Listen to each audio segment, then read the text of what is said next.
इस वीडियो में हम पढ़ेंगे ये प्रोग्रामिंग एक्सरसाइजेस के बारे में। सबसे पहले हम यहाँ पर एक्सरसाइज 2 को अटैम्प्ट करेंगे। पहले उन एक्सरसाइजेस को अटैम्प्ट करते हैं जो ज़्यादा इंपॉर्टेंट है एग्जाम्स के पॉइंट ऑफ व्यू से। तो एक्सरसाइज को पहले 2 को अटैम्प्ट करेंगे। इस प्रोग्राम में क्या कहा गया है कि आपने एक प्रोग्राम लिखना है जिसमें आपने जो डाटा एंटर करना है वो सेल्सियस की फॉर्म में एंटर करना है। टेम्परेचर जो है वो सेल्सियस की फॉर्म में एंटर करना है। वो इनपुट करने के बाद आपने उस टेम्परेचर को कन्वर्ट कर लेना फ़ारेनहाइट में, और आपने जो रिजल्ट आया है उसको आपने आउटपुट को जो शो करना है तो वो आउटपुट के तौर पर शो होना चाहिए स्क्रीन पर, जो फ़ारेनहाइट हमने टेम्परेचर ऑब्टेन किया है कन्वर्ट करने के बाद सेल्सियस वाले टेम्परेचर को। ये फार्मूला हमें गिवन है कि हमने सेल्सियस से फ़ारेनहाइट में टेम्परेचर को कैसे कन्वर्ट करना है। सो इसको प्रैक्टिकली करते हैं ताकि आपको अच्छे तरीके से समझ आ सके। यहाँ पर इन्होंने भी आंसर में सोल्यूशन यहाँ पर किया हुआ है, आप देख भी सकते हैं। ये भी आप कर सकते हैं, ज़रूरी नहीं एज इट इज़ ही करें आप, बिल्कुल जो सेम इन्होंने किया। आप कॉन्सेप्ट की बेस पर इसको इस तरह से भी कर सकते हैं जिस तरह मैं अभी प्रैक्टिकली आपको करके दिखाने लगा हूँ। यहाँ पर सबसे पहले IDE को ओपन करेंगे जो हमारे पास अभी डेव C++ है। आप कोड ब्लॉक्स और दूसरी IDEs को भी यूज़ कर सकते हैं, एक्लिप्स को भी यूज़ कर सकते हैं। तो मैं अभी डेव C++ IDE को यूज़ कर रहा हूँ। यहाँ पर न्यू फाइल क्रिएट करते हैं, सोर्स फाइल। यहाँ पर हेडर फाइल सबसे पहले देते हैं,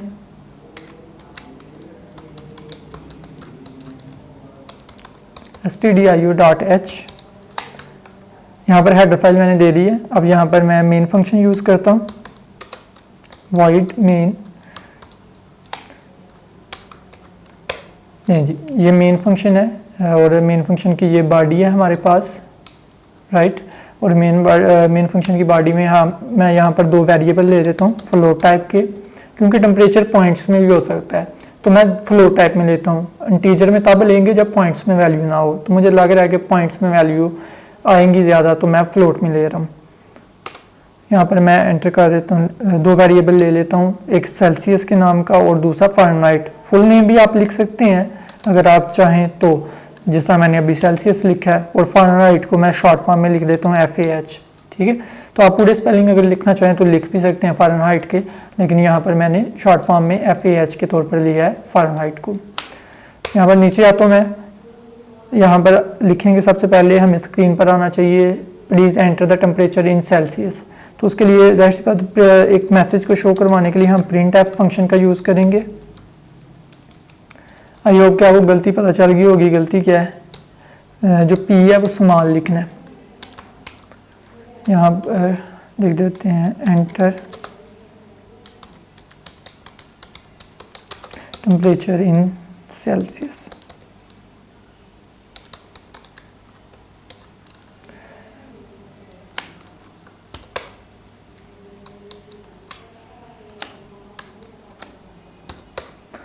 अब यहाँ पर scanf के ज़रिए इनपुट करवा देते हैं, सेल्सियस वाले वेरिएबल में वैल्यू को इनपुट करवाते हैं scanf फंक्शन के थ्रू।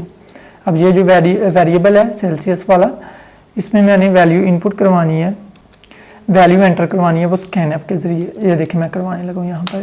यहाँ पर डबल कोट्स यूज़ करेंगे और यहाँ पर फॉर्मेट स्पेसिफाइड देंगे सेल्सियस का, जो कि है %f, क्योंकि जो सेल्सियस नाम का वेरिएबल है उसकी जो डाटा टाइप है फ्लोट है।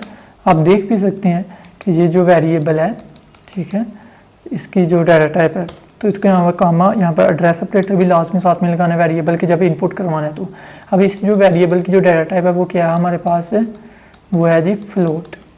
इसलिए यहाँ पर मैंने scanf का फॉर्मेट स्पेसिफाइड क्या दिया है %f। अगर इंटीजर होती तो %d या %i का यूज़ करना था। अब यहाँ पर एंटर करते हैं जी, इसको मैं सेव कर लेता हूँ। अभी जितना काम किया इसको कंपाइल एंड रन करके चेक करते हैं।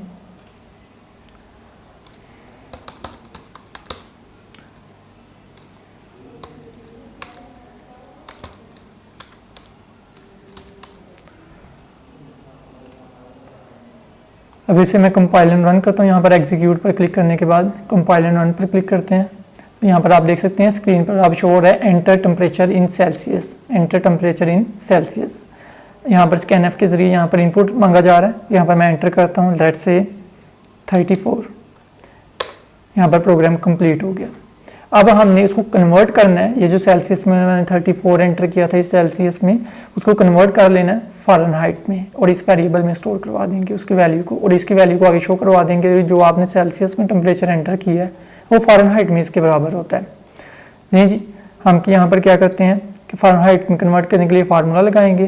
तो यहाँ पर सवाल में हमें फार्मूला भी दिया हुआ है कन्वर्जन करने के लिए कि फ़ारेनहाइट का जो फार्मूला है सेल्सियस से फ़ारेनहाइट में कन्वर्ट करने का, वो ये है 9/5 मल्टीप्लाई बाई सेल्सियस प्लस 32। लेकिन जी फार्मूला लगाते हैं यहाँ पर फ़ारेनहाइट वेरिएबल का नाम दे देते हैं कि जो भी कैलकुलेट होगा फ़ारेनहाइट सेल्सियस से फ़ारेनहाइट में जो भी आंसर आएगा, सिंपल सी बात है कि जो वैल्यू हमने एंटर की है ना, यहाँ पर फार्मूला लगाने के बाद जो भी आंसर आएगा वो इस वेरिएबल में स्टोर हो जाएगा। ठीक हो गया ना, इस वेरिएबल में, इसी वेरिएबल को मैंने इधर यूज़ किया है। यहाँ पर मैं फार्मूला लगाता हूँ। फार्मूला क्या है हमारे पास, 9/5 मल्टीप्लाई बाई सेल्सियस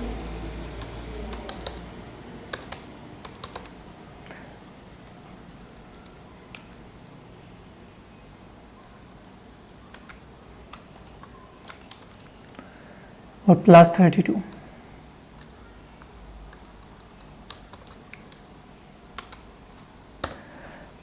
लेकिन जो भी वैल्यू हम एंटर करेंगे यहाँ पर सेल्सियस में, तो वो यहाँ पर आकर किस में कन्वर्ट हो जाएगी, फ़ारेनहाइट में, इस फार्मूले की मदद से, और कहाँ पर स्टोर हो जाएगी, इस वेरिएबल में FAH में।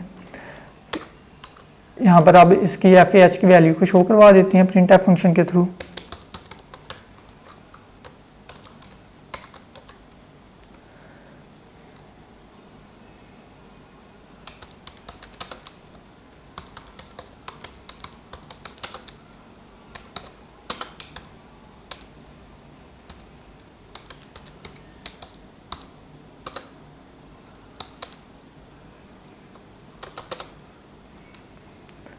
यहाँ पर फॉर्मेट स्पेसिफाइड यूज़ करेंगे %f, क्योंकि किसकी वैल्यू शो करनी है, इस वेरिएबल की, जो दरअसल यहाँ पर इस फार्मूले के थ्रू यहाँ पर इस वेरिएबल में स्टोर हुई है, तो यहाँ पर शो करनी है। तो इसकी डाटा टाइप क्या है, FAH की फ्लोट, इसलिए फॉर्मेट स्पेसिफायर यहाँ पर फ्लोट यूज़ कर रहे हैं।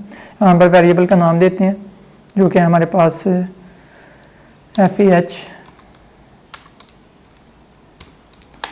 यहाँ पर इसे सेमीकोलन, इसे सेव करते हैं, कंपाइल एंड रन करके चेक करते हैं।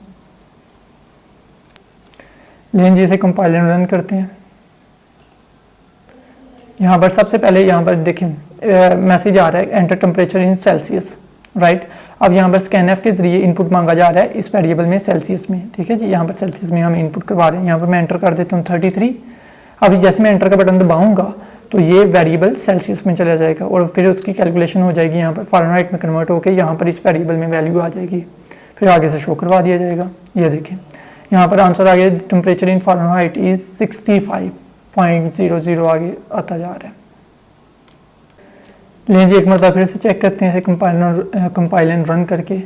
यहाँ पर चेक करते हैं जी, जिस तरह यहाँ पर दिया हुआ है 59.5, देन चेक करते हैं क्या आता है 59.5, एंटर करते हैं, इधर यहाँ पर आ रहा है जी 91.5 और इधर आ रहा है 139, तो कोई मसला होगा, चेक करते हैं जी।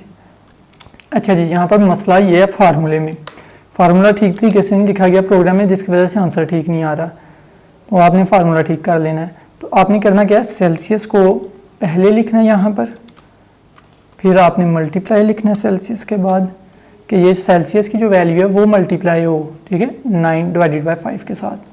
इसको ब्रैकेट्स में आपने कर लेना है, राइट। ये फार्मूला करेक्ट कर लेना है इस तरीके से, आपने ये ब्रैकेट्स के अंदर लिखा होना चाहिए। ये फार्मूला इस तरह से लिखना है ताकि सेल्सियस से आप किस में कन्वर्ट कर लें आंसर को, सॉरी जो आपने सेल्सियस में वैल्यू दी होगी उसको कन्वर्ट कर लें फ़ारेनहाइट में। आई होप कि अब आंसर ठीक आएगा। तो इसे कंपाइल एंड रन करके चेक करते हैं। यहाँ पर मैं वैल्यू एंटर करता हूँ, साथ साथ वो भी ओपन रखते हैं, क्या हमारे पास 59.5 एंटर करते हैं।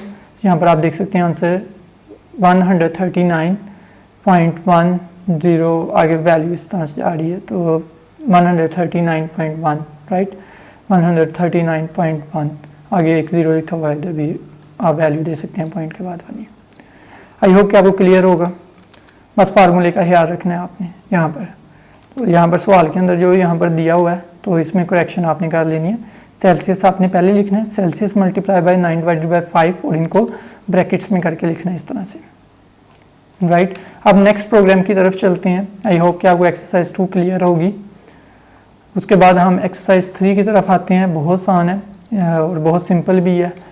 करना क्या है आपने कि एक प्रोग्राम लिखना है जिसमें आपने सिंगल प्रिंट एफ की स्टेटमेंट का यूज़ करना है और ये वाला आउटपुट आपने शो करना है कि फर्स्ट लाइन में एक स्टार आएगा, फिर टैब की स्पेसिस आएंगी, फिर स्टार, फिर टैब, फिर स्टार, फिर टैब, फिर स्टार, फिर उसके बाद न्यू लाइन पर आ जाना है, फिर 1 लिखना है, फिर 1 के बाद टैब, फिर 2, फिर टैब आ जाना है, फिर 3, फिर टैब आ जाना है, फिर 4 आना है, फिर प्रोग्राम ने कंप्लीट होना है उसके बाद।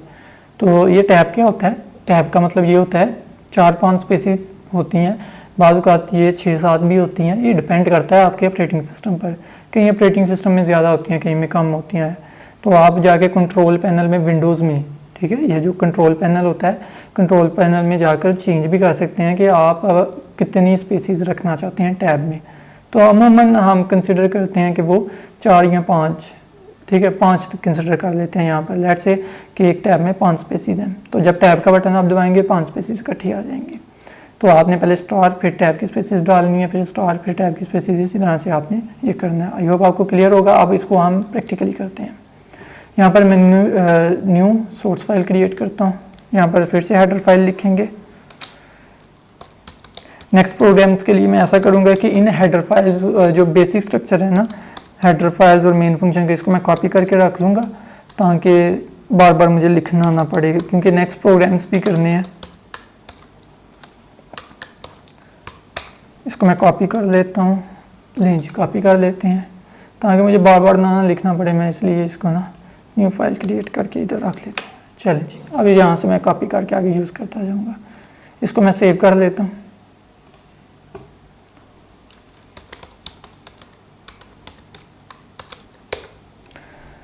नहीं जी, करना क्या है इसमें, हमने ये आउटपुट शो करना है एक सिंगल स्टेटमेंट में। तो बहुत आसान है, प्रिंट एफ यूज़ करें। डबल कोट्स के अंदर सबसे पहले क्या डालना है हमने? स्टार। यहाँ पर हम स्टार डाल देंगे, स्टैटिक भी कहते हैं। और इसके बाद हमने क्या, टैब की स्पेसिस डालनी है। तो उसके लिए एस्केप सीक्वेंस यूज़ करते हैं। आई होप आपको याद होगा, \t हमने पढ़ा भी था एस्केप सीक्वेंसेस वाले वीडियो में। यहाँ पर फिर स्टार आएगा, अगेन हमारे पास यहाँ पर टैब आना चाहिए, अगेन स्टार है, फिर से स्टार आएगा, फिर से हाँ 4 हो गए मेरे ख्याल में, ठीक है, हाँ बिल्कुल, 1 2 3 और 4। फिर इसके बाद चौथे के बाद न्यू लाइन पर आना है। तो न्यू लाइन के लिए एस्केप सीक्वेंस क्या है? \n। और इसके बाद आपने 1 लिखना है, फिर 1 के बाद टैब 2, फिर टैब, फिर 3, फिर टैब, फिर 4। चलें जी, फिर से टैब आएगा 3, फिर से टैब आएगा 4। इसे कंपाइल एंड रन करके भी चेक करते हैं। आई होप कि वो सेम आएगा। ये देखें जी, आउटपुट सेम आया है। तो यही आपने एक सिंगल स्टेटमेंट के ज़रिए मैंने शो करवा दिया आउटपुट में। ये वाला आउटपुट आप देख सकते हैं। तो ये इस प्रोग्राम में यही तो कहा गया कि एक प्रोग्राम लिखें जिसमें आपने डिस्प्ले करना है ये वाला आउटपुट एक सिंगल प्रिंट एफ स्टेटमेंट से। तो यहाँ पर मैंने एक सिंगल प्रिंट एफ की स्टेटमेंट यूज़ की, ये वाली, राइट। ये मैंने प्रिंट एफ की एक सिंगल स्टेटमेंट यूज़ की और इसमें मैंने ये वाला आउटपुट शो करवा दिया। आप देख सकते हैं जी, बिल्कुल सेम है। ठीक हो गया ना, इस पैटर्न से ये प्रोग्राम भी हो गया। अब नेक्स्ट देखें जी, एक्सरसाइज पर आते हैं। एक्सरसाइज 4 पर ये भी आसान ही है कि आपने एक प्रोग्राम लिखना है जिसमें डिस्प्ले करना है output using the single print F statement. इसमें भी एक ही प्रिंट एफ स्टेटमेंट यूज़ करनी है और ये वाला आउटपुट शो हो, आई एम अ बॉय, फिर न्यू लाइन पर आ जाना है। फिर आपने लिखना है आई लिव इन पाकिस्तान, फिर न्यू लाइन पर आना है I am a proud Pakistani, ये लिख देना आपने। तो ये आउटपुट में शो होना चाहिए। तो बहुत ही आसान है। तो मैं ऐसा करता हूँ कि ये जो कोड था इसको मैं कॉपी करता हूँ, न्यू फाइल क्रिएट करता हूँ,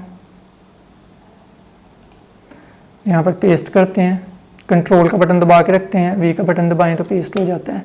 कॉपी करने के लिए कंट्रोल का बटन दबा के रखें, ए का बटन दबाएं, तमाम सेलेक्ट हो गया, फिर कंट्रोल का बटन दबा के रखें, सी का बटन दबाएं तो कॉपी हो जाता है। जहाँ पर पेस्ट करना है वहाँ पर जाकर कंट्रोल का बटन दबा के रखें, वी का बटन दबाएं तो पेस्ट हो जाता है। यहाँ पर आकर इसको सेव कर लेते हैं, फाइल का नाम लिखेंगे। यहाँ पर अब हम क्या करेंगे, प्रिंट एफ की स्टेटमेंट यूज़ करेंगे। क्या शो करना है हमने, सबसे पहले हमने शो करना है जी आई एम अ वाई, तो यहाँ पर लिख देते हैं आई एम अ वाई। फिर न्यू लाइन पर आ जाना है। न्यू लाइन से बना दिए कि यहाँ से अब यहाँ पर आ जाना है न्यू लाइन पर, यहाँ पर लिखना है आई लिव इन पाकिस्तान।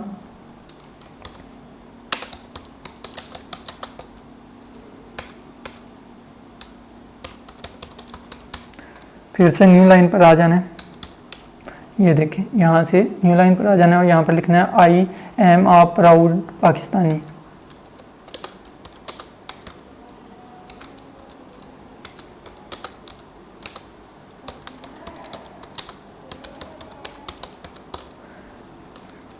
फिर यहाँ पर एंड पर स्टेटमेंट टर्मिनेटर जिस सेमीकोलन में कहते हैं यहाँ पर लगा देते हैं। इसको सेव करते हैं, इसे कंपाइल एंड रन करके चेक करते हैं।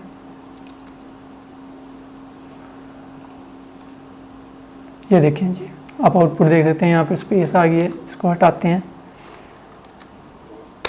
अगेन कंपाइल एंड रन करते हैं तो आप देख सकते हैं जी आउटपुट मैच कर दें। सबसे पहले ये लाइन आई है, फिर उसके बाद ये लाइन है और फिर इसके बाद ये वाली लाइन आ रही है। क्लियर है ना, ये आउटपुट में आप देख सकते हैं। पी कैपिटल है तो पी कैपिटल कर लें, यहाँ पर पी को हम कैपिटल कर देते हैं, सेव करते हैं, इसको अगेन कंपाइल एंड रन करते हैं तो आप देख सकते हैं। आप क्लियर है जी, ये प्रोग्राम भी आई होप आपको क्लियर होगा। आप नेक्स्ट एक्सरसाइज की तरफ चलते हैं। नेक्स्ट एक्सरसाइज है जी, अब हम आ जाते हैं एक्सरसाइज 6 पर। इसमें एक्सचेंज वैल्यूज स्वैप करनी है एक, बल्कि आपने किसी थर्ड वेरिएबल का यूज़ नहीं करना। तो लेट्स से आपके पास एक वैल्यू है 10 और 5, एक्स में 10 है, वाई में 5 है। आपने 5 को एक्स में ले जाना है और 10 को वाई में ले जाना है। तो ये जो वैल्यूज़ इंटरचेंज हुई हैं इसी को हम स्वैप कहते हैं। तो यही आपने एक प्रोग्राम लिखना है जिसमें आपने वैल्यूज़ को स्वैप करवाना है। स्वैप मतलब इंटरचेंज करवाना है दो इंटीजर वेरिएबल्स को without the help of any third variable, किसी थर्ड वेरिएबल का यूज़ किए बगैर। इससे पहले एक वीडियोस में मैं बता चुका हूँ कि थर्ड वेरिएबल का यूज़ करते हुए किस तरह से अपने वैल्यू को एक्सचेंज करना है और स्वैप करना है। ठीक है, तो अब देखें हमने वेरिएबल को थर्ड वेरिएबल का नहीं यूज़ करना, हमने डायरेक्ट एक्सचेंज करना है। वो कैसे, यहाँ पर हमने पहले जमा करेंगे, फिर माइनस करेंगे, फिर माइनस करेंगे। वो किस तरह से वो देखते हैं अभी। चलें जैसे प्रैक्टिकली करते हैं।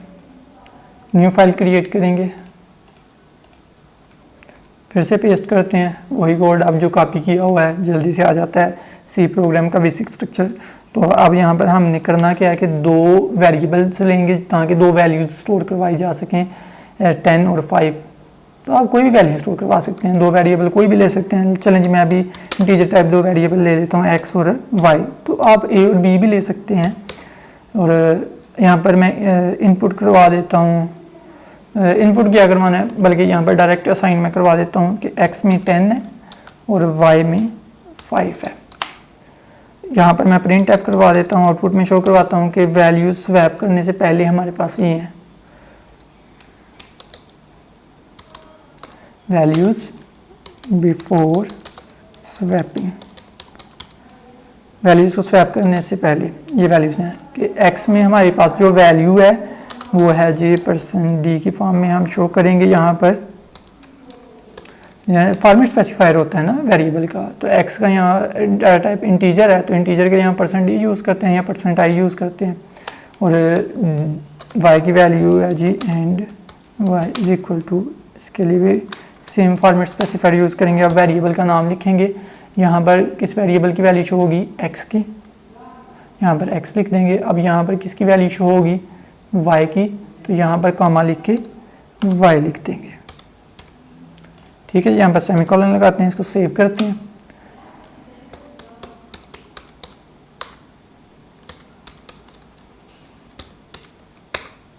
इसे कंपाइल एंड रन करके चेक करते हैं जी। यहाँ पर एरर है, तो एरर क्या है ये चीज़ देख लेते हैं जी। एरर ये हमारे पास यहाँ पर प्रिंट एफ सही नहीं लिखा गया, तो प्रिंट एफ लिखना था इस तरह से। इसे कंपाइल एंड रन करते हैं। यहाँ पर आप देख सकते हैं कि x में वैल्यू अभी 10 है और y में 5 है। अब इनको इंटरचेंज करना है, वो कैसे? आपने x में क्या करना है, x बराबर है x प्लस वाई कि दोनों की वैल्यू को जमा करके x में आप इंसर्ट करवा दें। यहाँ पर y करेंगे हमारे पास x माइनस वाई, इसको सेव कर लेते हैं। अब नेक्स्ट आते हैं, फिर से x लिखते हैं, x में इंसर्ट करवाते हैं x माइनस वाई। ये समझ ले 3 फार्मूले हैं। अगर आपने 2 वैल्यूज़ को इंटरचेंज करवाना है तो ये 3 फार्मूले आपने याद रखने हैं कि पहले जमा करवाएं वैल्यू को और x में इंसर्ट करवाएं पहली वाली में। फिर y की वैल्यू आपने किस तरह ऑब्टेन करनी है कि x माइनस वाई कर दें, और फिर से x की वैल्यू कैसे ऑब्टेन करनी है, जो इंटरचेंजेबल आएगी आपकी x माइनस वाई कर दें। ये 3 फार्मूले बस याद रख लीजिएगा, आपको वैसे क्लियर रहेगा ये। तो अब देखिएगा वैल्यू स्वैप होगी। तो इसको प्रिंट एफ के ज़रिए शो करवाते हैं। तो अब प्रिंट एफ इतना ज़्यादा लिखना है, इसी को मैं कॉपी करता हूँ, कॉपी किया, इधर पेस्ट करते हैं आफ्टर। अब यहाँ पर लिख देते हैं आफ्टर, क्योंकि स्वैप हो गई है ना x और y की वैल्यू। अब यहाँ पर x की वैल्यू शो होगी ये वाली, और यहाँ पर ये जो y की वैल्यू शो होगी वो ये वाली शो होगी, क्योंकि वैल्यू अब स्वैप हो चुकी है। चेक करते हैं, इसको कंपाइल एंड रन करते हैं। यहाँ पर न्यू लाइन पर कर देते हैं, फॉर्मेट नहीं सही आ रहा। अब ये जब यहाँ पर शो होगी ना वैल्यूज़ आफ्टर स्वैपिंग आने से पहले, एक न्यू लाइन ऐड कर दी जाएगी। इसको कंपाइल एंड रन करते हैं। ये देखें जी, वैल्यूज़ बिफोर स्वैपिंग, x में 10 है, y में 5 है। Values after swapping, values swap करने के बाद x में 5 आ गया और y में 10 चला गया। ये y की वैल्यू x में आ गई है और ये x की वैल्यू y में आ गई है। क्लियर हो गया ना कि वैल्यूज़ को हमने स्वैप किया है बगैर किसी थर्ड वेरिएबल के इन फार्मूलों की मदद से। यह फार्मूले की सिंपल सी बात है, पहले जमा करना है, फिर माइनस करना है, फिर माइनस करना है, और एक्स वाई फिर एक्स लिख देना है। तो इस तरह से आपने स्टोर करना है। अगर आपने इधर एक्स वाई की जगह आप ए और बी भी ले सकते हैं, इसमें कोई मुश्किल नहीं है। यहाँ पर ए कर दें, बी कर दें, यहाँ पर ए कर दें, यहाँ पर ए, यहाँ पर बी,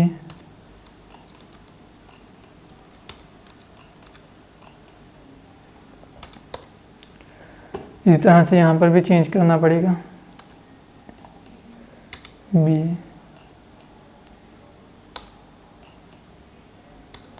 यहाँ पर लिख देते हैं जी ए की वैल्यू ये थी, बी की वैल्यू ये है। ज़रूरी नहीं है आप एक्स वाई भी लिख सकते थे, तो यहाँ पर कंपाइल एंड रन करके चेक करवाते हैं जी। फिर से वही आ रहा है, चेक करते हैं इसको अगेन, शायद कंपाइल एंड रन नहीं सही हुआ। अगेन कंपाइल एंड रन करते हैं, चलें जी आ गया। अब वैल्यूज़ बिफोर स्वैपिंग, ए की वैल्यू ये है, बी की वैल्यू ये है। अब स्वैप आफ्टर स्वैपिंग, स्वैप करने के बाद ए की वैल्यू 5 हो गई है और बी की वैल्यू 10 हो गई है। मतलब कि पहले बी की वैल्यू 5 थी, अब ए की वैल्यू हो गई है ये, वो पहले ए की वैल्यू 10 थी, अब ये बी की वैल्यू हो गई है 10। क्लियर है ना? यहाँ पर देखें 10 ए में पहले 10 था, 5 है, पहले इसमें 5 था, अब इसमें 10 है। इंटरचेंज हो गई वैल्यू, इसकी वैल्यू इसमें आ गई, इसकी वैल्यू इसमें आ गई। क्लियर है जी? ये एक्सरसाइज भी आई होप आपको क्लियर होगी। अब नेक्स्ट एक्सरसाइज की तरफ चलते हैं। इसमें क्या करना है कि आपने एक नंबर एंटर करना है 5 डिजिट वाला, ठीक है। जिस तरह से यहाँ पर एक नंबर एंटर किया गया है 13572, ये एक नंबर एंटर किया गया है 5 डिजिट वाला। आपने करना क्या है, आपने कैलकुलेट डिस्प्ले करना है sum of the first and the last digit number, कि इसका जो पहला और आखिरी डिजिट है 1 और 2, इन दोनों को आपस में जमा करके इसको शो करवाना है, ठीक है। कैलकुलेट करना है इसको। तो पहले तो हमें पहला नंबर मिलेगा और आखिरी नंबर मिलेगा, तभी ही हम इसको जमा करके शो करवा सकते हैं। तो इसके लिए हम ऐसा करते हैं ना कि वेरिएबल ले लेते हैं, 3 वेरिएबल ले लेते हैं, जिसके ज़रिए हम 1 बाय 1 शो करवाते जाएंगे। चलें जी, यहाँ पर new file source file create की। यहाँ पर वो जो इसको कॉपी करते हैं, यहाँ पर पेस्ट करते हैं। चलें जी, 3 वेरिएबल लेने हैं। 3 वैसे लेने की मेरी हमें ज़रूरत तो नहीं, हाँ 3 लेनी पड़ेंगी क्योंकि फर्स्ट नंबर, लास्ट नंबर और एक नंबर भी डल के लेना पड़ेगा। एक नंबर जो हमने एंटर करना है उसमें से हमने फर्स्ट नंबर निकालना है और उसके बाद हमने लास्ट नंबर भी उसमें से निकालना है, वो जो नंबर हमने एंटर करना है। फिर उसके बाद उसको जमा भी करना है, फिर शो कर देंगे। ओके, 4 वेरिएबल हो गए हमारे पास। अब इसमें एक नंबर एंटर करवाते हैं 5 डिजिट वाला, फिर उसमें से फर्स्ट नंबर निकालेंगे, फिर लास्ट नंबर निकालेंगे, फिर उनको जमा कर देंगे। यहाँ पर मैसेज शो करवाते हैं।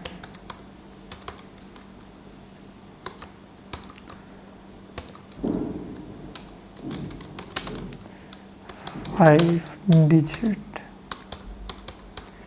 नंबर, एक नंबर एंटर करें जिसके 5 डिजिट होंगे, इसको स्कैन एफ के ज़रिए इनपुट करवाएंगे।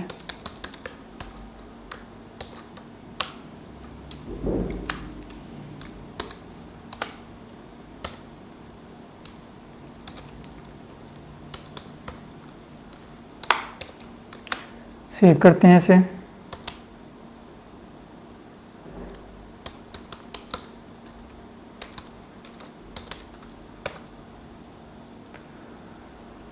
इसे कंपाइलर रन कर लें तो उसे इनपुट आपको पता चल जाएगा कि वो इनपुट हो रहा है, प्रोग्राम कंप्लीट हो जाएगा। जहाँ पर 5 डिजिट वाला मैं नंबर एंटर करता हूँ, 5 डिजिट हो गए मुकम्मल। अब एंटर करते हैं, देखें जी प्रोग्राम कंप्लीट हो गया।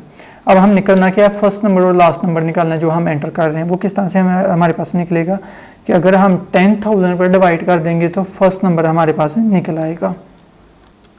लें जी, हम फर्स्ट नंबर में रखवाते हैं कि जो नंबर है हमारे पास उसको अगर डिवाइड किया जाए 10,000 के साथ तो हमारे पास जो आंसर आएगा वो फर्स्ट नंबर मिल जाएगा उस डिजिट का।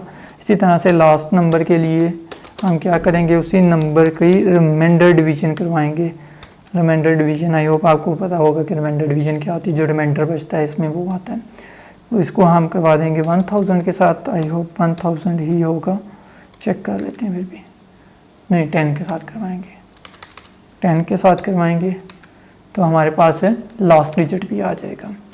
अब दोनों डिजिट आ गए तो हमने तीसरे वेरिएबल सम में दोनों को जमा कर लेना है, फर्स्ट नंबर और लास्ट नंबर को, लास्ट नंबर वाले वेरिएबल। इसकी मदद से हमारे पास जो डिजिट हमने एंटर किया होना है ये वाला, तो इसकी मदद से उसका फर्स्ट नंबर आना है और इसमें स्टोर हो जाना है, और इसकी मदद से वो उसका लास्ट नंबर आना है। कैलकुलेशन होगी इसकी जगह रिमाइंडर डिवीजन के ज़रिए, जो आंसर आएगा वो लास्ट नंबर होगा, इसमें स्टोर हो जाएगा।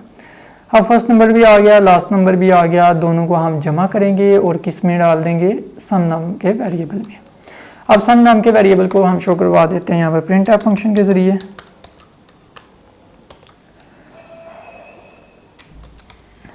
सम of first and last digit is equal %d, और यहाँ पर %d की जगह इसकी वैल्यू हमने शो करवानी है सम की। तो यहाँ पर हम सम लिख देंगे क्योंकि सम की जो डाटा टाइप है वो है इंट, इसलिए हमने यहाँ पर %d यूज़ किया। तो %i भी यूज़ कर सकते हैं, इंटीजर टाइप जो होते हैं उनके लिए हम %i और %d दोनों फॉर्मेट स्पेसिफाइड यूज़ कर सकते हैं। लेकिन जी हमारा हो गया यहाँ पर कंप्लीट काम। यहाँ पर इसको सेव किया, यहाँ पर हम कंपाइलर रन करते हैं। नहीं जी, 5 डिजिट वाला कोई नंबर एंटर करते हैं, हो गया पूरे 5 डिजिट हुए हैं, 2 2 4 और 1 5 एंटर करते हैं। लें जी, हमारे पास sum of first and last digit, इन दोनों के पहला डिजिट है इसका 1 और लास्ट डिजिट है 4, तो दोनों का सम हो गया हमारे पास 5 आ गया। है ना कमाल, कमाल के ये बस फार्मूला है, आप ज़रा याद रखो कि अगर हम 10,000 पर डिवाइड करें जो नंबर इनपुट कर रहे हैं तो हमें फर्स्ट नंबर मिल जाता है। अगर हम उसको रिमाइंडर डिवीजन करें 10 के साथ तो हमारे पास जो रिमाइंडर आता है वो लास्ट नंबर होता है। लास्ट नंबर में स्टोर कर लिया, दोनों को जमा किया, वो सम नाम के वेरिएबल में स्टोर कर लिया और यहाँ पर प्रिंट एफ के ज़रिए उसको शो करवा दिया। क्लियर है जी, इसको सेव करते हैं। अगेन कंपाइलर रन करके आपको चेक करवा देता हूँ। आप कोई और नंबर एंटर करते हैं, 5 नंबर हो गए, 2 2 4 1 5 एंटर करते हैं। यहाँ पर देखिए सम आ गया 11। 4 और 7 हमारे पास कितने होते हैं, 11। ठीक है, 4 + 7 = 11 और यहाँ पर 11 शो हो रहा है कि sum of first and last digit is equal this. Clear हो गया। अब देखें जी, यहाँ पर इन्होंने थोड़ा सा डिफरेंट तरीके से, मतलब प्रिंट एफ में थोड़ा सा आउटपुट चेंज किया है, तो जो मैंने किया वो भी ठीक है। बस कंसेप्चुअल बेस पर आप थोड़ा सा इसका फॉर्मेट अगर आउटपुट का चेंज करना चाहते हैं तो उसमें कोई इशू नहीं है। आपका कॉन्सेप्ट सही होना चाहिए, जो आपने किया है वो काम ठीक होना चाहिए। क्लियर है। अब नेक्स्ट एक्सरसाइज देखते हैं। एक्सरसाइज 8 छोड़ देते हैं, पेपर पॉइंट ऑफ व्यू से, एग्जाम पॉइंट ऑफ व्यू से इतनी अहम नहीं है, तो अगली करते हैं एक्सरसाइज। ये इंपॉर्टेंट लग रही है एक्सरसाइज 9, और इससे भी ज़्यादा इंपॉर्टेंट जो है वो एक्सरसाइज 10 है। तो एक्सरसाइज 9 को पहले कर लेते हैं। इसमें क्या कहा गया है कि आपने एक करैक्टर इनपुट करना है और इस करैक्टर के 2 स्टेप छोड़ के, 4 स्टेप छोड़ के जितने भी आपने स्टेप एंटर करेंगे, जिस तरह यहाँ पर एक करैक्टर एंटर किया ए, फिर आपसे पूछा जाएगा कि एंटर स्टेप एंटर करें। आप अगर 2 एंटर करेंगे तो ए के बाद पहला स्टेप हो गया बी, दूसरा स्टेप हो गया सी, तो न्यू करैक्टर शो होगा सी। मतलब कि ए के बाद 2 स्टेप छोड़ के दूसरे स्टेप पर हमारा करैक्टर शो हो जाना चाहिए। क्लियर। मसलन कि अगर आप यहाँ पर बी एंटर करते हैं तो इधर शो हो जाना चाहिए बी, सी, डी, यहाँ पर डी शो हो जाना चाहिए। मतलब 2 स्टेप अगर जाना है, 3 भी जा सकते हैं, 4 भी जा सकते हैं। जिस तरह यहाँ पर सी एंटर किया गया है, 5 स्टेप एंटर किए गए हैं तो एच शो होगा। सी के बाद चले ना आप, डी, ई, एफ, जी, एच, 5वें पर एच आ गया। ठीक हो गया। तो 5वें स्टेप वाला आगे से करैक्टर शो हो रहा है। तो अगर 2 करेंगे तो दूसरे स्टेप वाला करैक्टर शो होगा। लें जी, अब हम आते हैं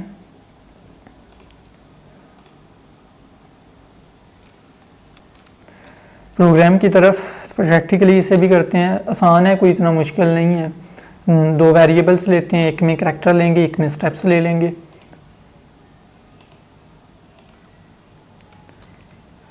यहाँ पर मैंने पेस्ट किया ये, और यहाँ पर मैं एक वेरिएबल लेता हूँ करैक्टर टाइप का, जिसमें एक करैक्टर लेंगे हम, कोई भी नाम का ले सकते हैं। यहाँ पर मैंने सी नाम का एक वेरिएबल ले लिया।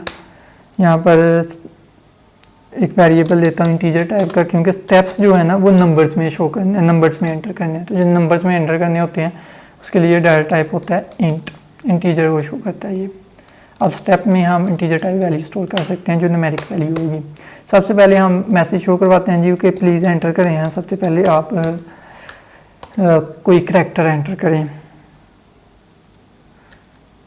एक मरतबा फिर से सवाल को देख लेते हैं। हाँ जी, करैक्टर ही एंटर करना है।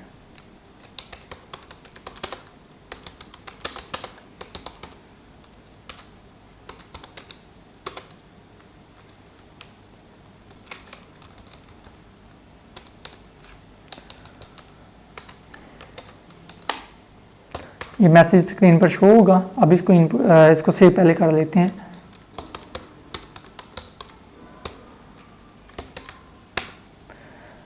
इसको कंपाइल एंड रन करके चेक कर देते हैं। गलती है, क्या गलती है, यहाँ पर पी स्मॉल लिखना है। अब इसे कंपाइल एंड रन करते हैं। नहीं जी, प्लीज़ एंटर अ करैक्टर, और यहाँ पर प्रोग्राम कंप्लीट हो गया, क्योंकि इनपुट के लिए हमने अभी स्कैन एफ नहीं यूज़ किया। तो अब स्कैन एफ करवाते हैं, इससे इनपुट हो जाएगा। यहाँ से हमने स्कैन एफ करवा दिया, बल्कि %c यूज़ करेंगे, क्योंकि यहाँ पर जो c नाम का वेरिएबल है उसकी डाटा टाइप है कैर। कई लोग चौर कहते हैं, मैं कैर मोस्टली कहता हूँ। तो कैर टाइप वेरिएबल के लिए हम फॉर्मेट स्पेसिफायर यूज़ करते हैं %c। यहाँ पर इसको सेव करते हैं, कंपाइल एंड रन करते हैं। जी, यहाँ पर आ रहा है प्लीज़ एंटर अ करैक्टर। अब स्कैन एफ की मदद से करैक्टर मांग रहा है, तो मैं यहाँ पर एंटर करता हूँ बी। तो ये देखें यहाँ पर एंटर हो गया सी में, तो प्रोग्राम कंप्लीट हो गया। अब हमने स्टेप एंटर करवाना है, तो उसके लिए मैं क्या करता हूँ, इसी को मैं कॉपी करता हूँ। अब इतना ज़्यादा मैं दोबारा नहीं लिखूँगा, इसको पेस्ट करता हूँ इधर। Please enter step. यहाँ पर क्योंकि स्टेप नाम के वेरिएबल में इनपुट करवाना है, तो यहाँ पर स्टेप लिखेंगे। स्टेप की डाटा टाइप इंट है, इसलिए इसका फॉर्मेट स्पेसिफाई %d होगा, जो यहाँ %i भी यूज़ कर सकते हैं। इसको सेव करते हैं, कंपाइल एंड रन करते हैं। यहाँ पर सबसे पहले करैक्टर इनपुट करते हैं जो सी में जाएगा। यहाँ पर मैं t एंटर करता हूँ, ये सी में चला गया। अब यहाँ पर आ रहा है प्लीज़ एंटर स्टेप, तो यहाँ पर इज एंटर स्टेप, तो यहाँ पर स्कैन के ज़रिए वो स्टेप में वेरिएबल में वैल्यू चली जाएगी। मैं यहाँ पर 4 लिखता हूँ, वैल्यू इंसर्ट होगी, प्रोग्राम कंप्लीट हो गया। अब हमने करना क्या है, बहुत आसान है कि हमने प्रिंट एफ के ज़रिए ना डायरेक्ट वैल्यू को शो करवा देते हैं। प्रिंट एफ, अच्छा इसका आउटपुट भी देख लेते हैं साथ में, वो क्या कहता है, न्यू करैक्टर, हम भी न्यू करैक्टर ही कर देते हैं। यहाँ आप जितने स्टेप आगे बढ़े हैं तो आप कह सकते हैं कि उतने स्टेप बढ़ने के बाद जो न्यू करैक्टर आ रहा है, न्यू करैक्टर,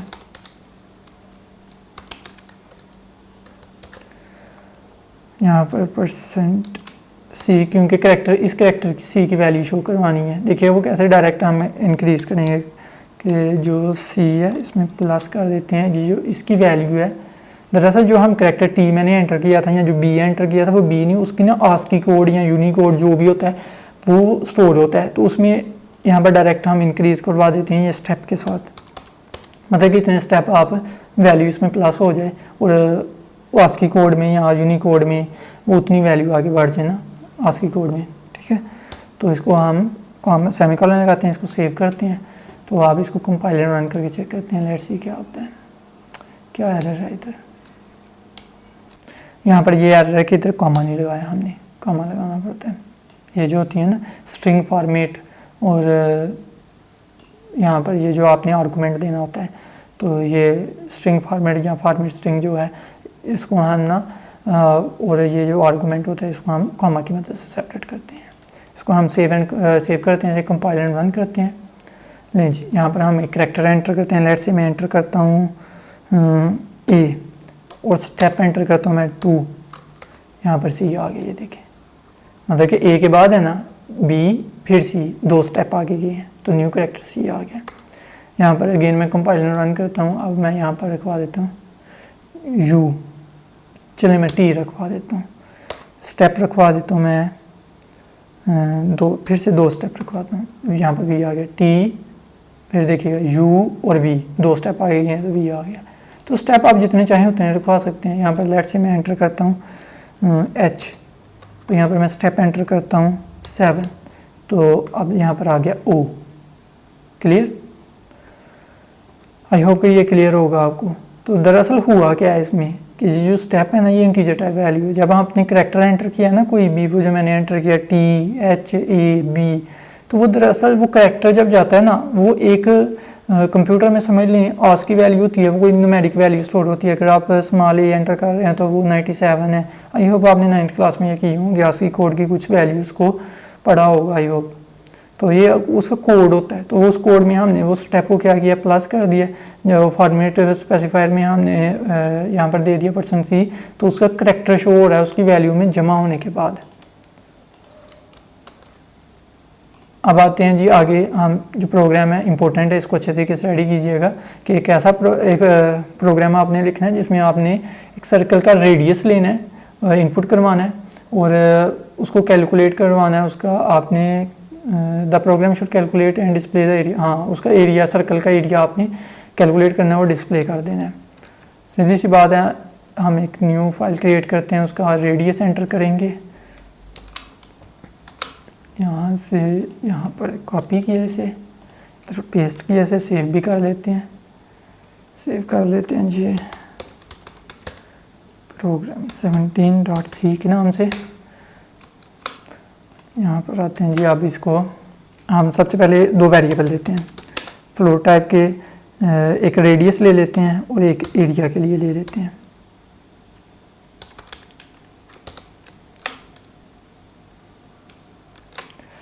लें जी, यहाँ पर आ जाते हैं। सबसे पहले प्रिंट एफ के ज़रिए हम शो करवाते हैं जी एक message,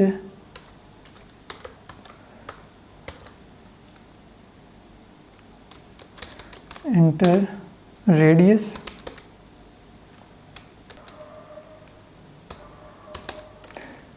radius of circle, circle का रेडियस एंटर करें।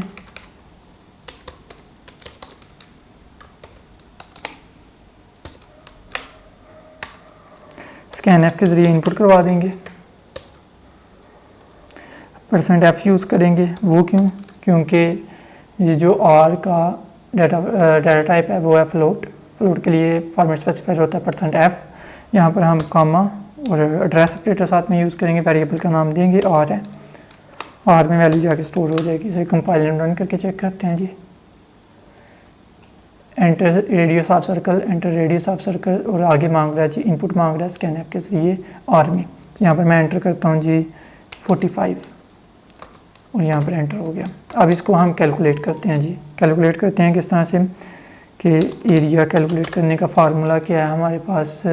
सर्कल का एरिया कैलकुलेट करने का फार्मूला है 3.14, ये पाई की वैल्यू कंसिडर की जाती है, मल्टीप्लाई कर देंगे आर स्क्वायर के साथ, मतलब कि आर को आर से मल्टीप्लाई कर दें।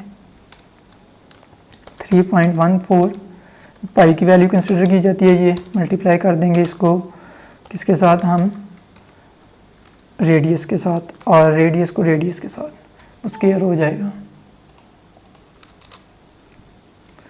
और multiply by R, radius multiply by radius, ये आर स्क्वायर हो गया ना। इसको हम कंपाइल एंड रन कर लेते हैं।